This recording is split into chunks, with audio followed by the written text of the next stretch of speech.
everyone's geared towards university or college or trades and getting a job. Meanwhile, I was planning on abandoning life for 2 months and kayaking around a lake. This is the Adventure Sports Podcast, brought to you by 180 TAC. Get out there and have some fun.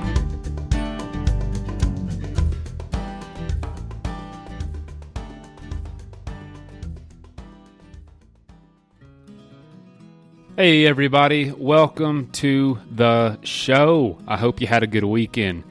This is Mason, and I didn't really do too much this weekend, but it sounds like a lot of y'all have, according to Facebook and Instagram. So if you'd like to call us and let us know what you did over the weekend, you can leave a voicemail at 812-MAIL-POD. That is 812-MAIL-POD. If you'd like to support the show financially, you can become a patron of the show at patreon.com. That's patreon.com/Adventure Sports Podcast.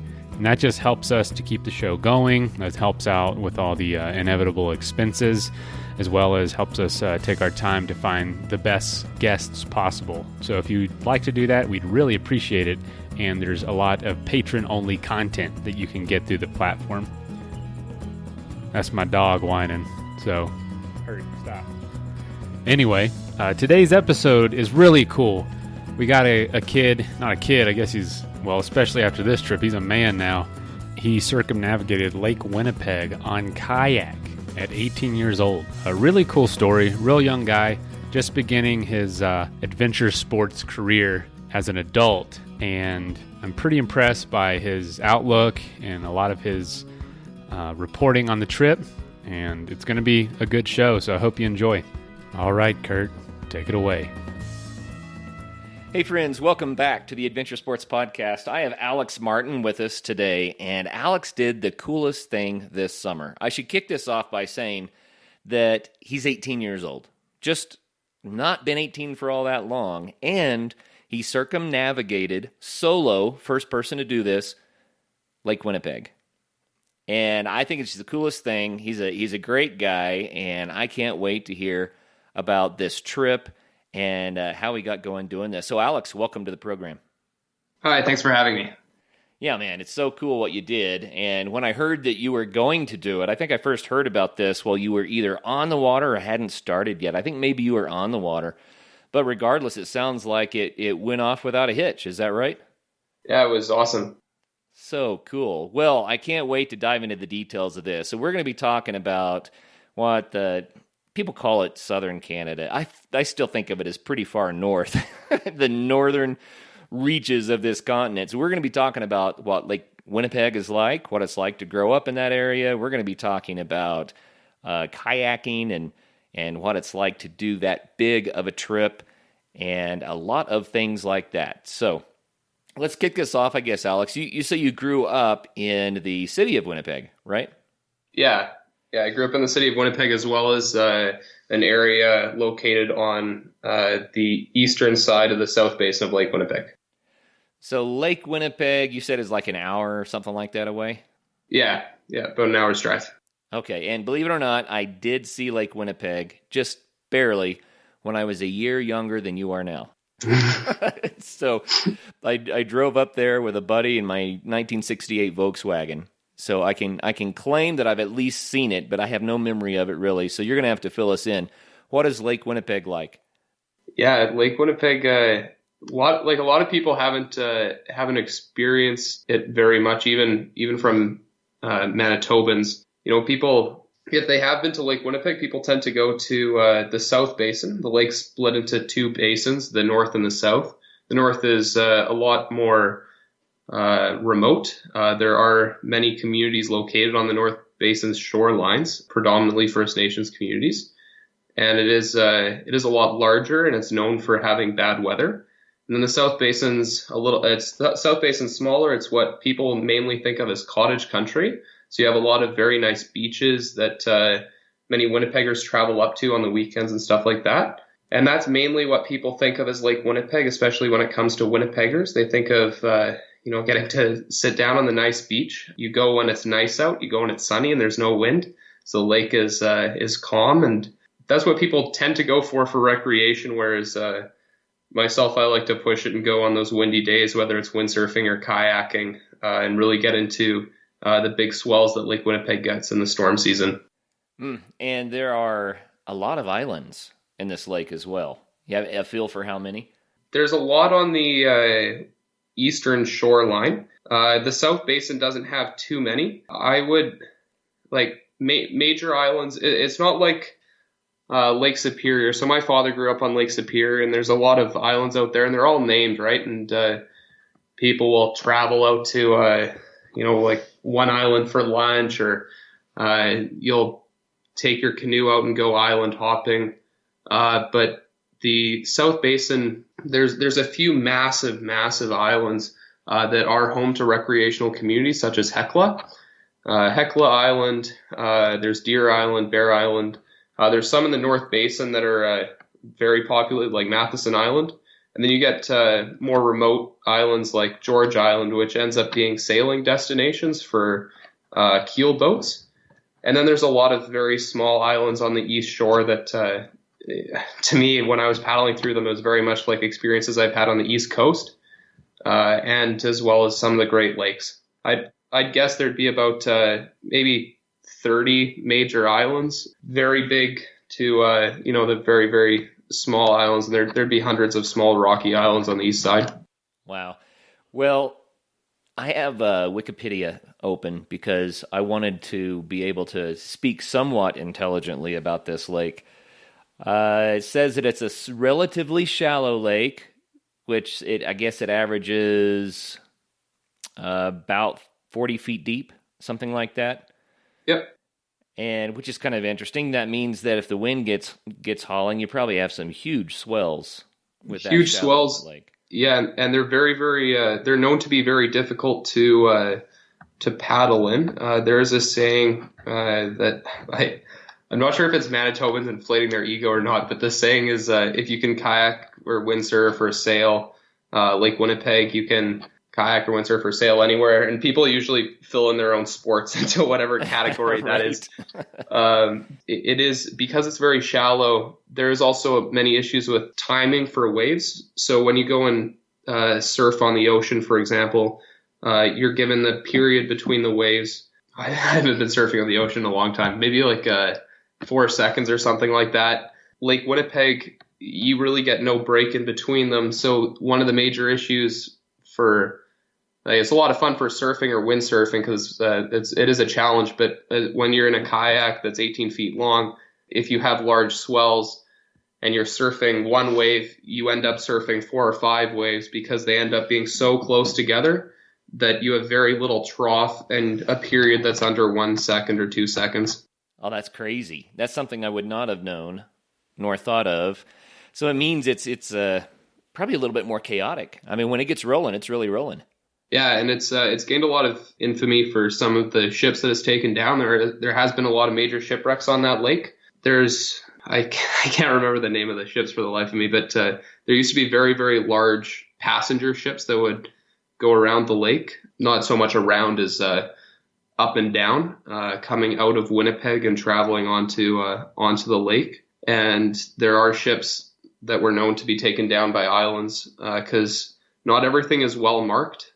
Some of the maps aren't very accurate, but if people are interested in actually seeing videos of some of the waves on the lake, there's a research vessel based out of a community on Lake Winnipeg and the community is called Gimli, but the ship is called the Nemeo, and it's run by a research group, and they have a video on YouTube, and I don't know whose channel it's on, but it's a large ocean faring vessel, and you can see it just crashing through waves, and the waves are coming right up over top of their boat. Oh goodness. I've heard of sailors who, admittedly, people are very, very bad at guessing the height of waves, but I had one sailor who told me that they were up into 20-foot waves. I'm not sure what the largest recorded is on the lake, but the North Basin, when it gets howling winds, there's winds that are in excess of 100 kilometers an hour in some of the bigger storms, and that's like that pushes waves way up. So Yeah, wow. This could have gone very wrong if you were there at the wrong time. It sounds like the weather must have been a little bit more gentle for you. Yeah, the weather was awesome. The weather tends to shift kind of late August. So I was up there working construction over the past few weeks, and that was there was wind every day and large waves. But just like some of the Great Lakes, the Great Lakes tend to start to get a little bit rough come fall, and so July and June are good times to be on Lake Winnipeg for kayaking. And I did get into a few big storms in the North Basin, but yeah, I did really luck out with my trip. There has been one, well, not one. There's many people who get stuck and windbound on the lake while paddling what's supposed to be 3 or 4 days. And one story I heard in a community up north was that there was a guy who was paddling for, I think it was supposed to be something like a week on the lake, and he got windbound and ended up staying something like a month and a half and went through all of his food supplies that were supposed to take him well beyond Lake Winnipeg and the rest of his route. And he ended up just getting windbound, couldn't move in his canoe. He was there in October with big wind and big waves. But yeah, I did really luck out.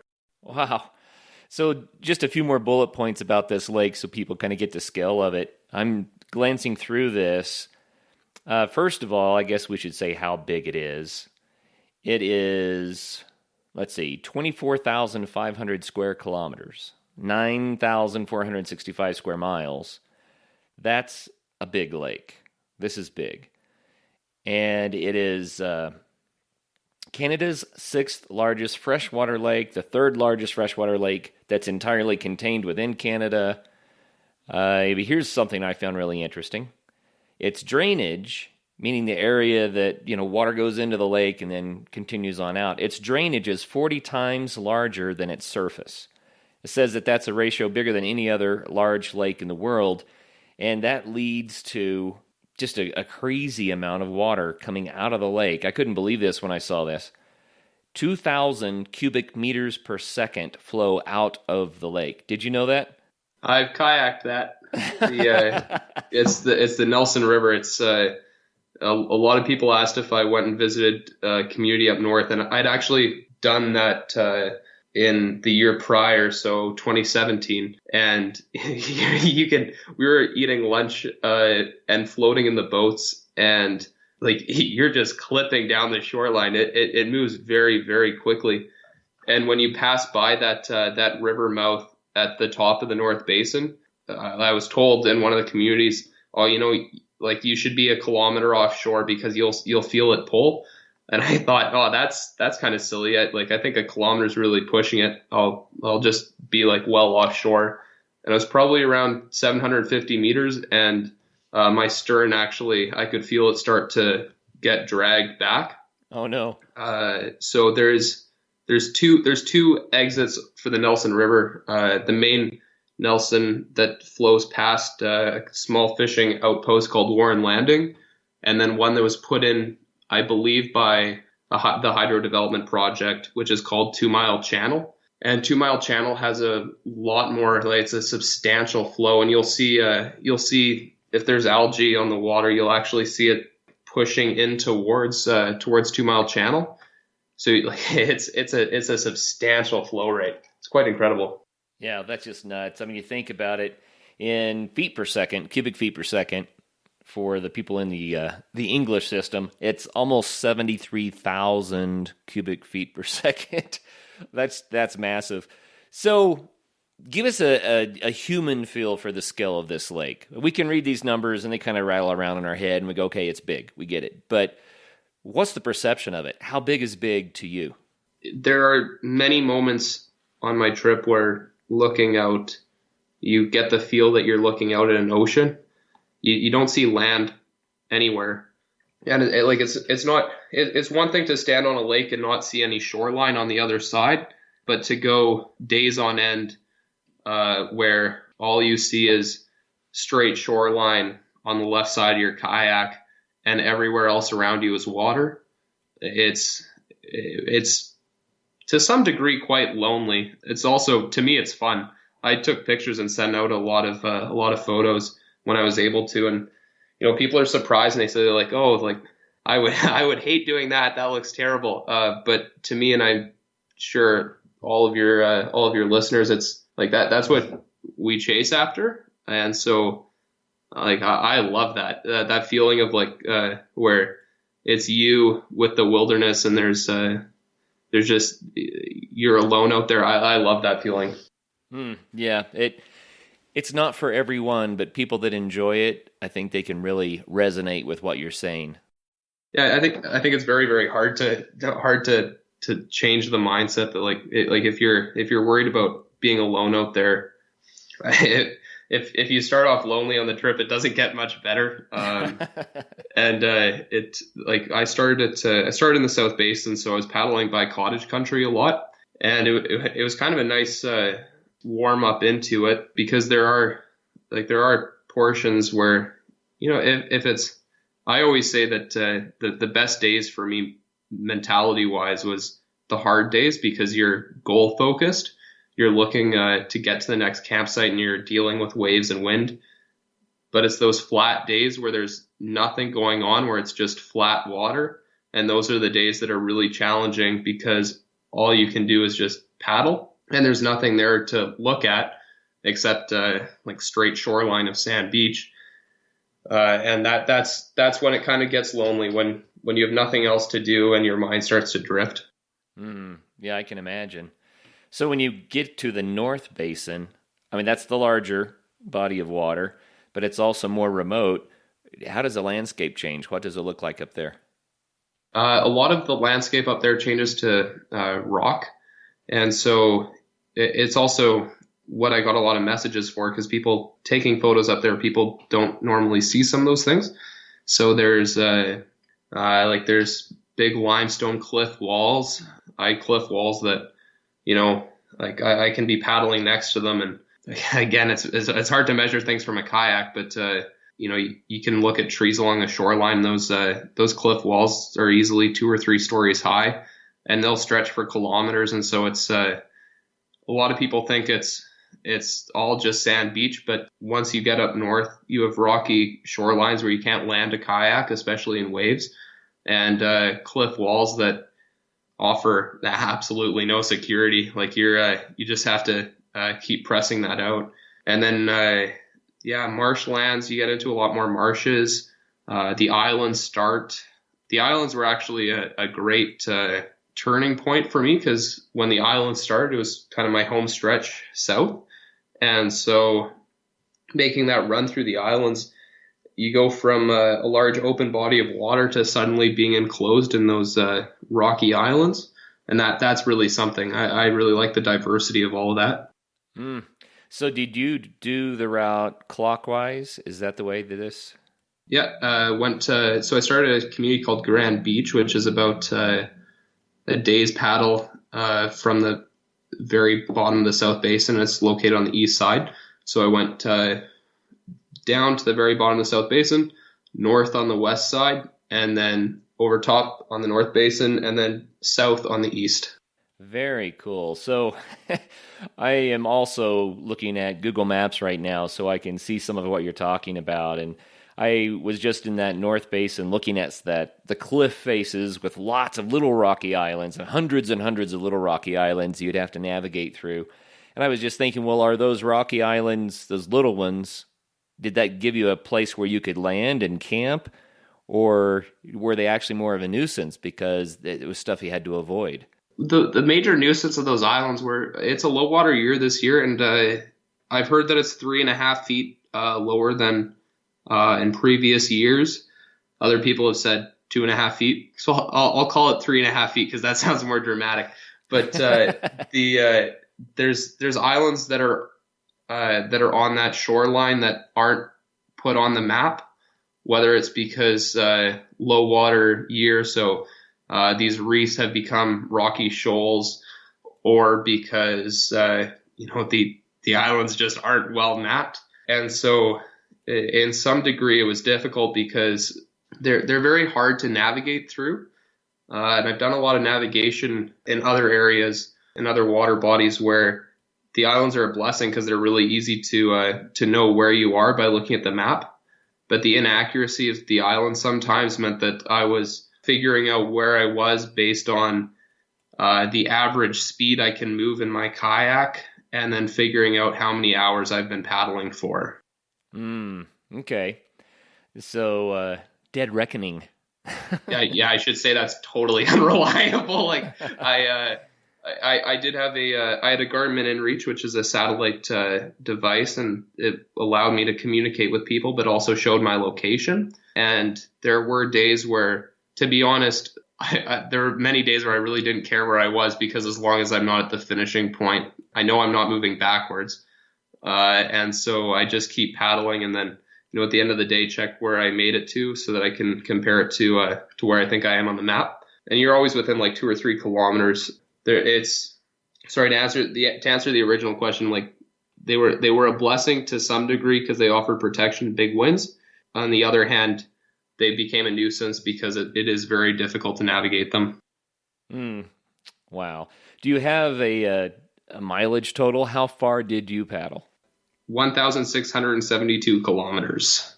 Wow, 1,672 kilometers. Probably give or take 15K easily.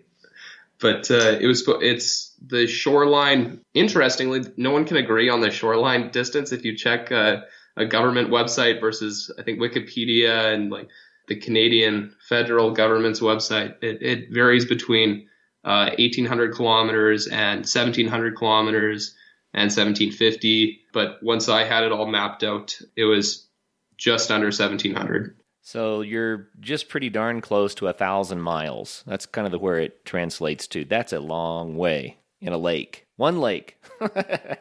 That's pretty cool, man. Pretty cool. So I got to kind of get back to the backstory here. We kind of have a feel for the size of this, but why did you decide to do it? I mean, here you are. You decided to do this before you were even 18 years old. What inspired you? Well, a few things. One, it was to raise awareness for water stewardship. The lake is known now for being, I think, damaged is a good way to put it. There's 2 main issues right now. One is zebra mussels, an invasive species that attaches to boats, and that's one major concern. They're washing up on beaches now in the millions, and they cut people's feet, which is, in my mind, a smaller concern. But they are also clogging pipes, destroying docks, attaching to hulls. Like they terribly affect the ecosystem. And then another is the algae, and algae blooms are very significant on Lake Winnipeg. They have been for a while, but there is one specific type of algae called blue-green algae, and that is toxic. It smells terrible. We just had another bloom in the South Basin, and I mean, you can be driving 2 or 3 kilometers away from the lake on the highway and still get a whiff of. It smells kind of like a rotting plant. And so they're like the lake. That's kind of like the background of the lake's issues. But so I want to raise awareness for water stewardship, specifically targeting people who are in high schools and elementary schools, because I think that, although there's been a great deal of work done with promoting conservation for both Lake Winnipeg and its watershed, the target audience tends to be people who are significantly older. Might be it all gears towards tax-paying citizens and people who vote about like which politicians are going to favor Lake Winnipeg in the next election, and who you can phone as a tax-paying citizen, and what this will mean for the future of your taxes or the value of your land. But it doesn't really target someone in grade 4, right? Right. Because why would a grade 4 care about they're raising tax prices to help save the lake? That might be something that they can understand because they hear their parents talking about it, but it's not something that's very specific to them. And so my hope was that by doing these presentations, that people would then see it as, like, here's someone else was previously under the age of 18, and look what he's doing. To a lot of the takeaway that the students had wasn't so much about, I have to be careful to drain my boat of zebra mussels. It was more, I took what I loved, which is kayaking, and used it to bring around a message. And that's what they really liked about it. It helped promote kind of Lake Winnipeg is an outdoors hub, and hopefully, like one of my fears is that in my lifetime, Lake Winnipeg will die as a tourism hub. It is a great outdoors lake. It's a great kiteboarding lake. It's known for its kiteboarding, its windsurfing, its sailing. It's not well known for its kayaking really, but kayaking, canoeing on the lake, fishing is well known. And so in order to just encourage that future of recreation on the lake, as well as the trip was just tons of fun. It's something I've wanted to do for a few years. And so it was kind of a bucket list item too. Neat. There's a lot there. So the blue-green algae blooms that are happening, is that naturally occurring? Is it an effect of something going on like nitrates getting dumped into the lake, or what's causing that? Do you know? Eutrophication. So it's a lot of phosphorus in the lake. And so it's gonna call out my home city here of Winnipeg, and it's in the news more and more now that we have a treatment plant in Winnipeg, and I can't speak too scientifically on it. There's people who are a lot more capable of doing that than myself, but last I heard it was 4 times the amount of phosphorus coming out of that plant than is the current standard. But the issue is that it's going to cost a huge amount of money to fix that. And so it's like one of the things that people are working towards is targeting taxpayers and saying, here's something that you need to consider for the future, that we do need to repair this treatment plant and get this underway. That's kind of like how it's causing and what's one of the things it's coming from. But there's also tests being done, whether it's by that research vessel. They're one of the groups doing research, as well as a group called Lake Winnipeg Foundation, who I partnered with for my trip. And they're sending out people with test sample kits and going around the province and testing different sources on the watershed of Lake Winnipeg to see whether there's high levels of phosphorus, or they're doing a lot of chemical testing around the province. It's kind of a volunteer type of thing where people are collecting these test samples and going around the province, and that's been great because they're collecting a lot of samples, a lot of evidence, and that's being used in the future for and currently for scientific research. And it's also that vessel that I mentioned earlier, the one with the big waves on YouTube. They collect information on where certain chemicals and certain, like phosphorus, for example. Phosphorus is a really big thing on Lake Winnipeg right now. What water body that's coming out of? Because as you mentioned, there's one very, very large exit for water on the lake, the Nelson River. But there's many, many rivers that flow into the lake, rivers, creeks, streams, and it's identifying which ones are contributing the most towards basically pollution on the lake.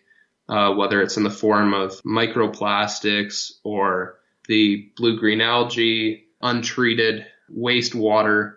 And it's been found that the Red River is a source of that. And the Red River flows right through Winnipeg.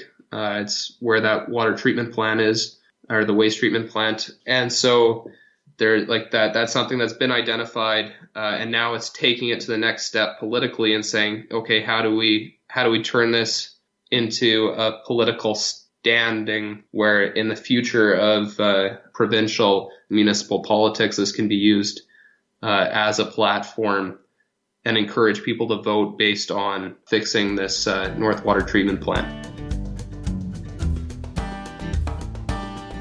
By now you certainly know who Bent Gate is. That's for a great reason. Bent Gate Mountaineering has been sponsoring the Adventure Sports podcast almost from the beginning, and we really appreciate that. They've made it possible for all the great shows to continue coming your way. We want to say thanks by reminding you to go to them for your backcountry gear. If you live in Colorado, then just stop by their store in Golden. If not, go to bentgate.com. They have what you need, from the latest ultralight gear to the tried and true classics for climbing, hiking, and camping, like Arc'teryx, Hilleberg, Nemo, Western Mountaineering, and many more. Need advice? They have you covered there too. Their staff are passionate adventurers who can offer help from their own experiences. Bentgate also hosts lots of events and speakers. Check out their website to see the schedule and to see all of their products. Help take care of the Adventure Sports podcast by getting your gear from Bentgate Mountaineering.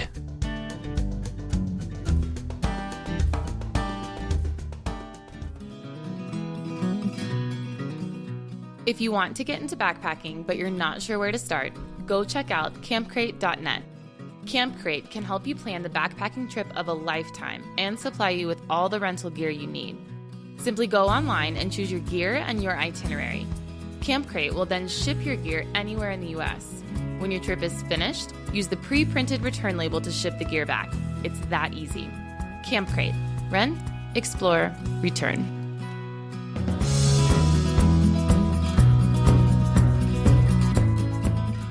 You know, I'm going to speak beyond my knowledge, I'm telling everyone right now, but there have been studies done around Colorado that say the oil and gas industry is worth so many, dollars per year to the Colorado economy.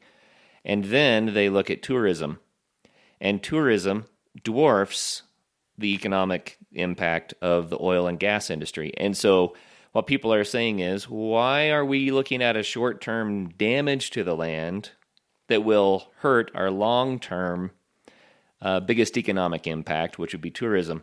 And I don't even know if those numbers are fabricated. That's why I say I'm speaking beyond my knowledge. But I bring that up as an example.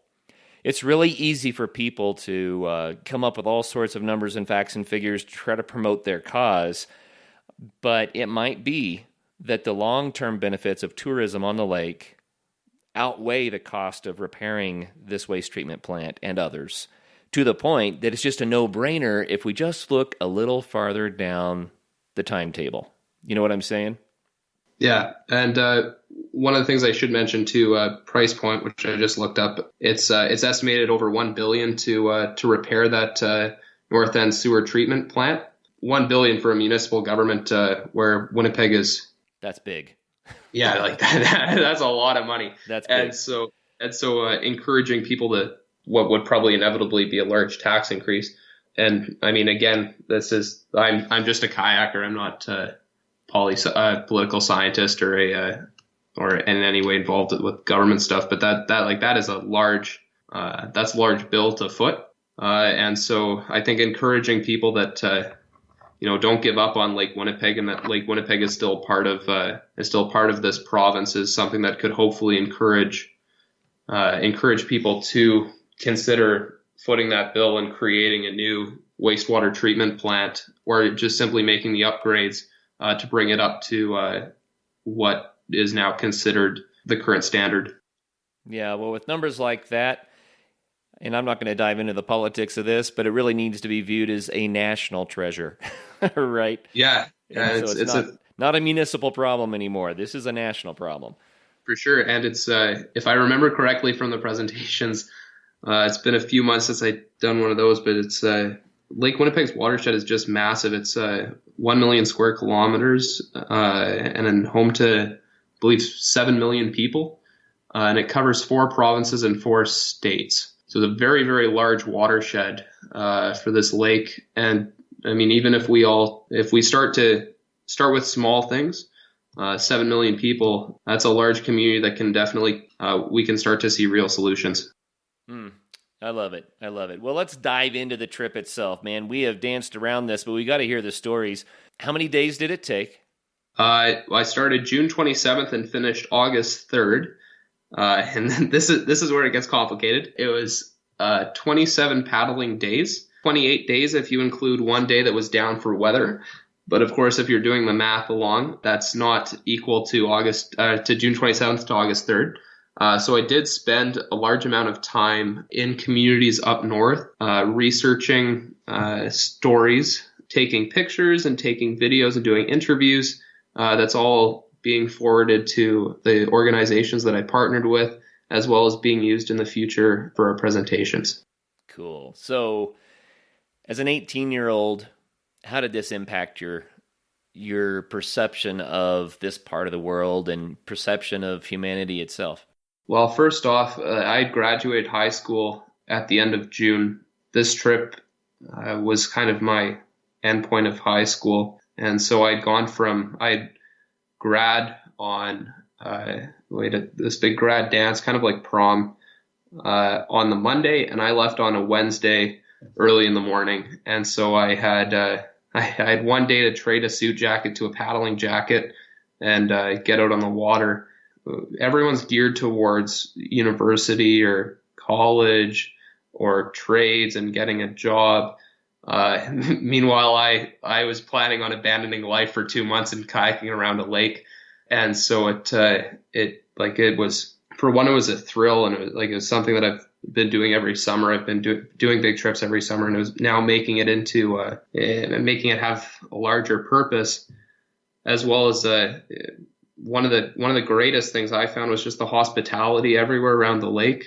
We tell our kids stranger danger.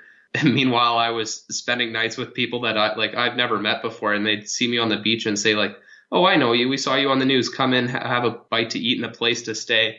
And they'd put a mattress out on the floor for me, and I'd, sleep in someone's living room, someone I've never met before, which probably isn't a great idea in retrospect, but it was fantastic, especially when you go from being in a tent for a few weeks, and there wasn't too much rain, but your gear gets wet, your gear gets smelly, and so having a chance to not sleep in a sleeping bag is just fantastic. And so the hospitality, the South Basin is mainly cottage country, and that was almost all of that where I stayed, where it was with people that I had previously planned to stay with, friends of the family and stuff like that. Once I started getting further north, I had previously contacted, in January of 2018, so months before I had left on my trip, I had contacted all the First Nations communities on Lake Winnipeg and asked permission to come onto the land and meet with people.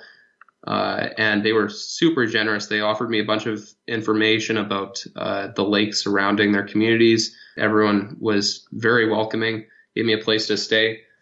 And I would show up in these communities and, I wouldn't know a single person there. And, within a few minutes, I'd have people come by who recognized me because they had heard a few months ago that, there's some crazy guy kayaking around the lake, and he's coming over to see us. And so the people I'd never met before offering me places to stay, food to eat. The best moment for me was I'd arrived on a shoreline, and it was one of those rough days where the weather was terrible. The wind and waves weren't too bad, but it was just pouring rain. And I was thinking, wow, I'd hate to set up a tent in this. And I arrived in a community, Jackhead First Nation, and they said, "Oh yeah, no, don't set up your tent yet. We'll find you a place to stay. We'll get you food to eat." And they were super, super generous. Same with, there's a First Nations community called Mississippiwistic in the north shore of the North Basin. And I'd arrived at the nursing station because there's a nice green grassy area that I'd planned on setting up a tent. And someone came by and said, "Hey, don't camp here. You have a place to stay at my house." Never met him before in my life. And then he took 3 days to tour me around, found other people that I could talk to, find out stories and stuff like that, and drove to just all sorts of places around the community and around the North Basin there. And that was just incredible. So I think the hospitality that people offer it's something incredible.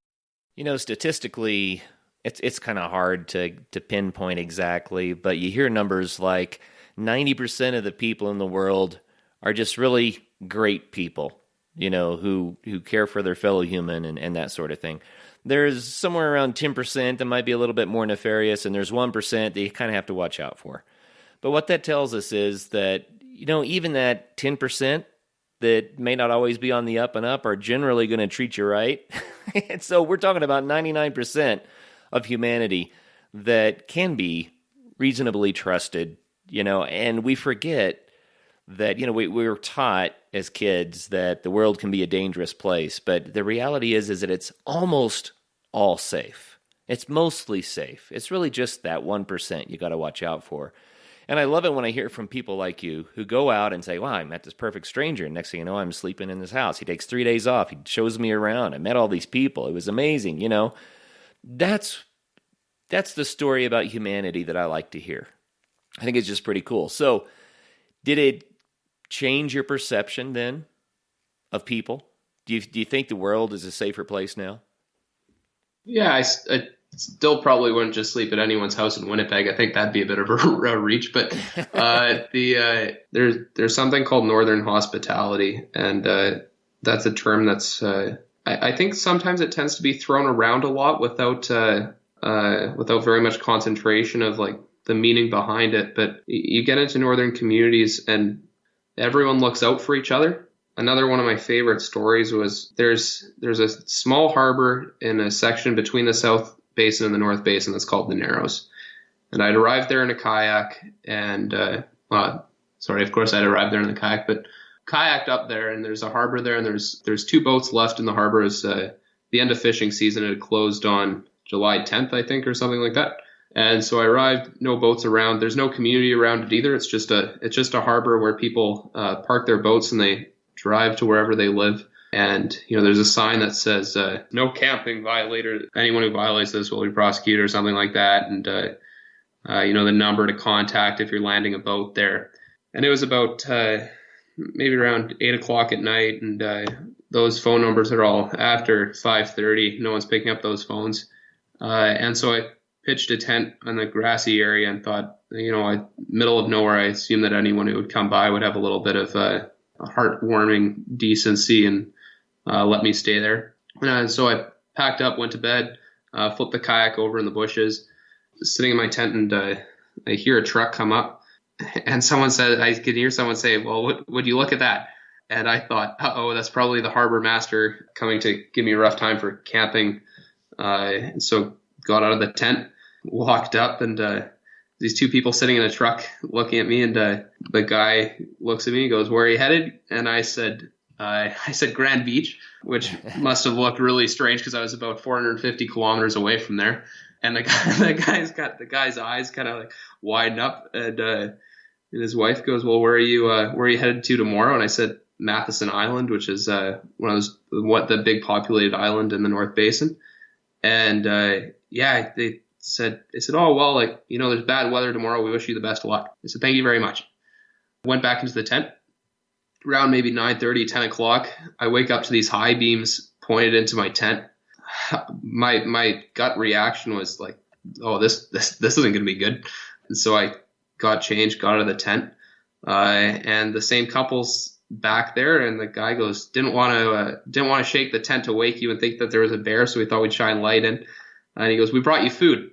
And I said, food for what? And they go, well, there's the storm coming in tomorrow. And, if you don't make it to Matheson, we want to make sure that you have enough food.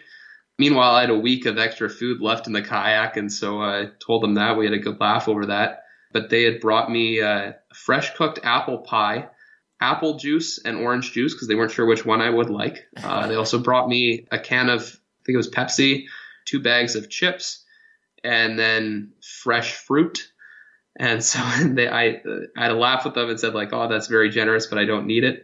And the wife's response was, neither do we. And so we ended up eating an apple pie in the back of their truck at 10 at night, really just the middle of nowhere. And so like that hospitality, like they had never met me before. And after maybe a 30-second conversation, they cooked me an apple pie and brought it over. And that was really something. That was just one of the best moments I've ever had.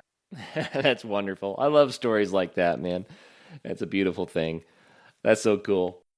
And I actually, interestingly, I met their cousins on my way back because you have to pass through the Narrows again when you finish the North Basin, and it's about maybe a mile across from either side. And I just by chance ran into their cousins who were fishing there, and they brought their boat over to my kayak and said, hey, we think we know you. And I said, well, they go, okay, where do you know me from? They said, our cousins saw you at the harbor and they brought you food. Our whole community's been following along. We didn't think you were going to make it. We're really happy you made it this far. And so, like they'd shared on Facebook that I saw the Facebook post. They said something like, we saw this guy who thinks he's going to kayak around the lake. He seems like he's well prepared. And it'd been reshared so many times, and people were commenting on it. And so, if people didn't recognize me off of what I look like, they'd recognize me off of the this picture of a kayak on the couple's Facebook page that's just an 18-foot blue kayak with a bunch of stickers on it, and that's how people knew me. So that's fun. That's fantastic. So, here's a cool thing about it too. You realize that you did something, and some people would say, well, why'd you do that? That's just some stunt. But I don't see it that way. You do something for a life experience, and you decide to make it meaningful, maybe to raise awareness about, water preservation. And pretty soon there's this momentum that builds behind it, and people discover what you're doing. And, it creates a wave in the consciousness of society, a wave that can make a difference, that can crash on someone's shore, and you don't know who that's going to be.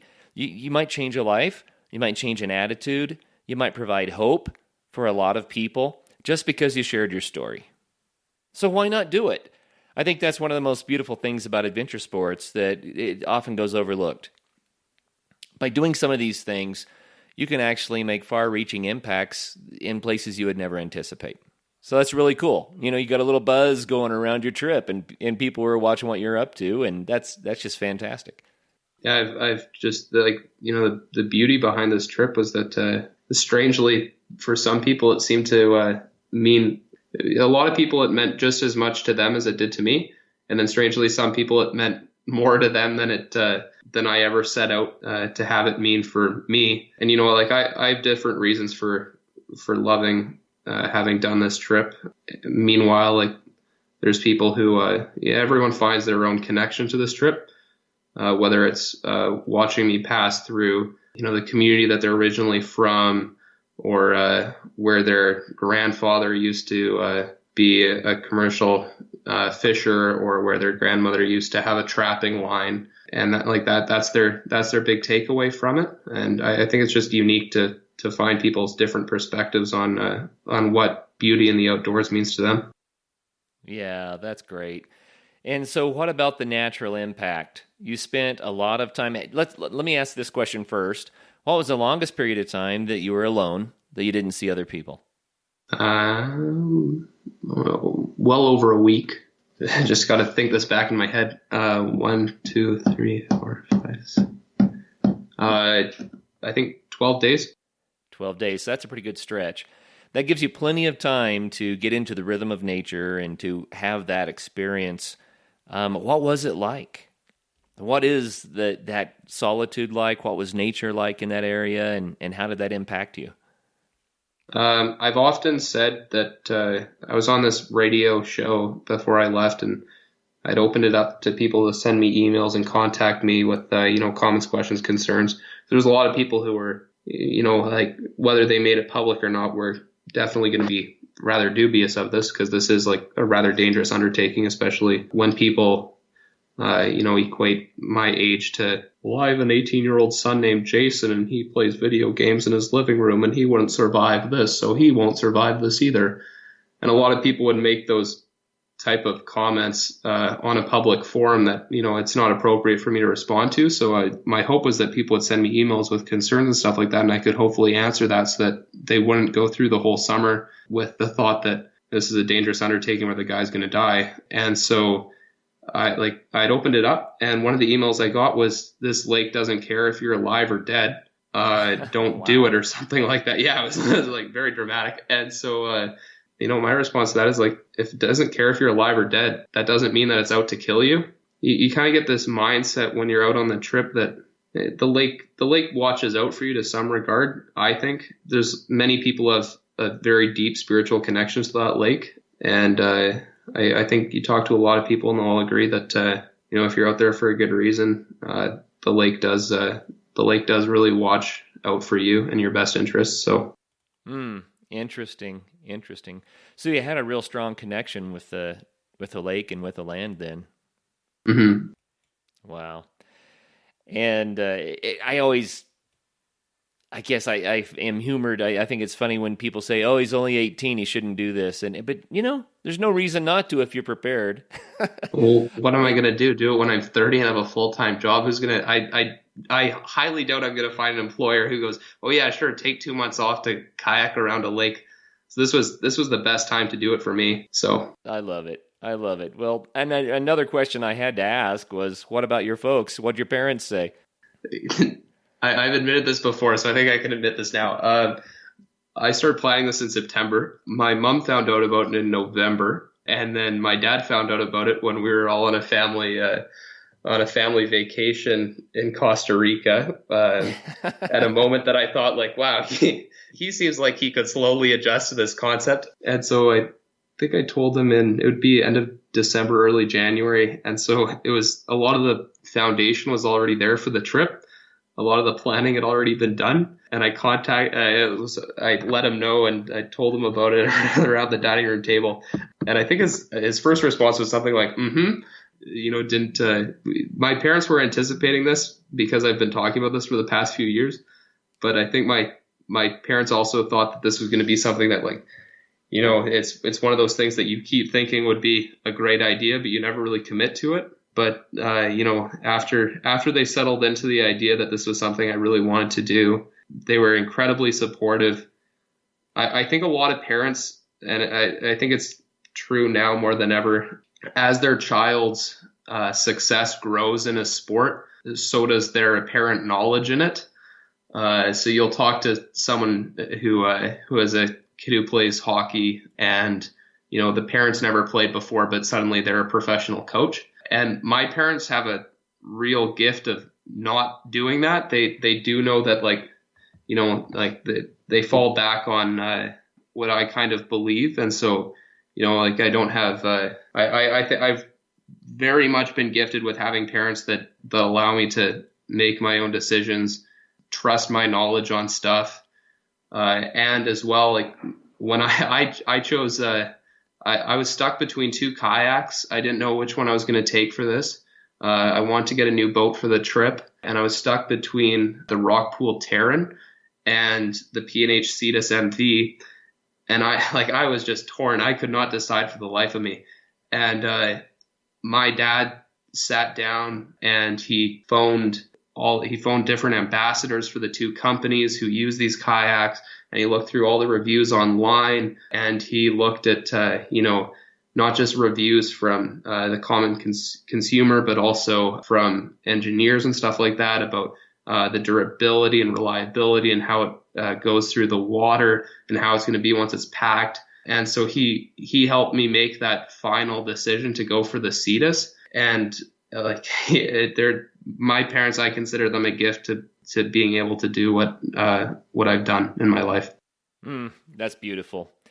Well, I would like to say for those who are listening who maybe they are parents, if you teach your children well, teach them how to be independent and make wise decisions, and then you empower them to make those decisions, then, kids get to this point of being able to do amazing things at what some people might say is a relatively young age. It's just the way it works. But if you always tell your kid, no, you can't, no, I got to take care of you, no, don't do that, you'll get hurt, then the kids never learn it, So your parents certainly must have worked hard to make sure that you were the kind of guy that was empowered to make decisions and try things, and that they were there to catch you if you fell. You know what I mean?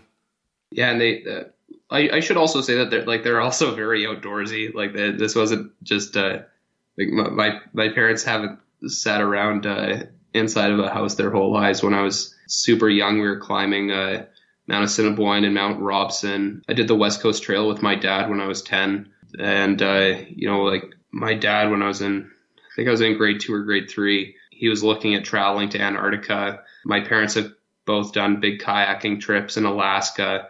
My mom's very big into canoeing. And so this wasn't a totally new concept for them. Like it wasn't, I wasn't throwing them into the outdoors world, which has been great, because I think if not for my parents helping me or inspiring me through my whole life with getting outdoors, this wouldn't have been a thing. But they're also open to new ideas, which is nice. Not just this trip, but both my parents have gotten into whitewater kayaking after I got into kayaking. But they're not running class 4 rapids. They're not trying to go down to the States to run waterfalls and stuff like that. They're happy to pat me on the back after I go and run waterfalls, but they're not they're open to trying things and open to new ideas, and that's what's really helped me grow in the outdoors world. Very, very cool. Well, we're running out of time, darn it. I'd love to keep on talking to you more and more about this. How about this? Close us out with something that surprised you about the trip, something you didn't expect to happen that was impactful for you. Sure. I think one of the best things was being able to work with companies and organizations. It's going to sound like a massive sponsor pitch, and it's not meant to, but like organizations like I worked with 3 organizations on the trip: Lake Winnipeg Foundation, Canadian Parks and Wilderness Society, their Manitoba chapter, as well as what's now a UNESCO World Heritage Site called Pimatuanaki in the North Basin of Lake Winnipeg. And when I contacted those organizations, I was 17, and it was with what wasn't really a concrete trip yet, because I had all my maps planned out. I knew where I was staying, but I asked them to be a part of this ride, and they were more than willing. And it is a dangerous trip, and their willingness to be part of it, and also to see the value in having this educational opportunity with having a 17-year-old present to other high schoolers about this trip, as well as I worked with 4 companies that sponsored me. A company called Gear Lab Paddles, which is based out of Taiwan, Gorp Bars, which is this energy bar based out of Manitoba, so a local company, Wilderness Supply out of Winnipeg, and Wind Paddle Sales out of the US. And all 4 of those companies, I reached out to them. I've done a lot of trips, but nothing that's been, I guess, profitable is the good word. Nothing that a company can go like, wow, look at this. And so they all those companies put a lot of trust in me. Gear Lab's been incredible, and it's a company out of Taiwan that I reached out to them 17 years old and said, I love paddling Greenland paddles. I know that you guys make a strong carbon fiber option. Is there any chance you would sponsor my trip? And I was expecting a response of, yeah, we'll take $20 off or something like that. And the response I got back was, sure, how would you like to be a brand ambassador for Gear Lab? Nice. And they wrote a bunch of press releases and stuff like that, and they got the word out. And that's one of the things that's important to me about this trip. It's not about being a commercial aspect. This wasn't meant to be I didn't want my face on the cover of something. I wanted it to be about Lake Winnipeg, and all these companies respected that. And, Gear Lab drove to have my articles published and stuff like that. And the amount of people that reached is just incredible. And it takes it outside of the Canadian border and makes it an international event.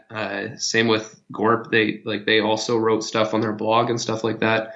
And the amount of backing that I had from these companies and organizations, the amount of trust that they gave me for a 17-year-old that I've done big trips before, but this is something that's totally new. And this was a trip that there was no guarantee whether or not I would finish it. And they put their trust in me. And I thought that was just incredible. I love it. That's very, very cool. Well, Alex, thank you so much for taking the time today to come and tell us at the Adventure Sports Podcast about your trip and what you did. It's inspiring. I think that people realize, there are things that are out there that are possible. If I dream a little bigger, maybe those things could happen. So thanks for doing it. Thanks for inspiring us. And thank you for the time today. Well, thank you so much for having me. Oh, yeah, you bet, man. And for all the listeners out there, wow, right? Battling around Lake Winnipeg. I just think it's a fantastic feat. And I want to congratulate Alex for doing it. But, let that be a seed for a dream of your own, and send those waves out yourself.